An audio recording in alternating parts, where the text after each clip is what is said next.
Israel పాలస్తీనా యుద్ధం 1947-48లోనే మొదలయ్యింది. ఈ యునైటెడ్ నేషన్ల ప్రకారం పాలస్తీనా విభజన చేయబడింది.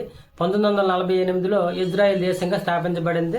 అప్పటి నుంచి అరబిక్ ఇజ్రాయెల్ యుద్ధం మొదలయ్యింది. అయితే ఇప్పుడు జరుగుతున్న ఘర్షణలేవి 2023 అక్టోబర్ 7న మొదలయ్యాయి. హమాస్ పాలస్తీనా సైనికులు ఈ గాజా పట్టణం నుంచి ఇజ్రాయెల్ పై దాడులు చేశారు. ముఖ్యంగా ఇజ్రాయెల్ ని కెలికింది ఎవరంటే పాలస్తీనా. అప్పుడు ఆ దాడిలో 1200 మంది ఇజ్రాయెల్ చనిపోతే 800 మంది సాధారణ ప్రజలు మరణించారు. దీంతో స్పందించిన ఇజ్రాయెల్ గాజాపై భారీగా దాడులు జరిపింది.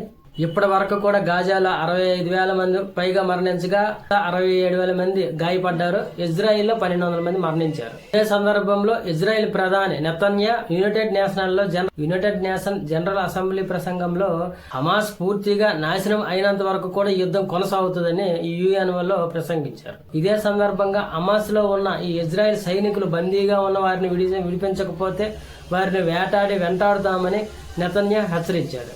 అయితే ఈ నెతన్యా ప్రసంగ సందర్భంగా 50కి పైగా దేశాలు 100 మందికి పైగా ప్రతినిధులు సభ నుంచి బయటికి వెళ్లారు. న్యూయార్క్ నగరంలో నెతన్యాకు వ్యతిరేకంగా పెద్ద ఎత్తున నిరసనలు జరిగాయి. ఇజ్రాయెల్ పై అంతర్జాతీయ న్యాయస్థానం గాజా ప్రాంతంలో ఆక్రమణలు ముగించాలని ఆదేశించింది. ఒకవైపు ఇజ్రాయెల్ సైన్యం ఏం చేసింది, పెద్ద లౌడ్ స్పీకర్లు పెట్టి గాజా సరిహద్దు వద్ద ట్రక్కులు ఏర్పాటు చేసింది నెతన్యా ప్రసంగాన్ని గాజా ప్రజలకు వినిపించడం కోసం. ఇది గాజా ప్రజలకు అలాగే హమాస్ సందేశం పంపించడానికి ప్రయత్నమని పేర్కొంది.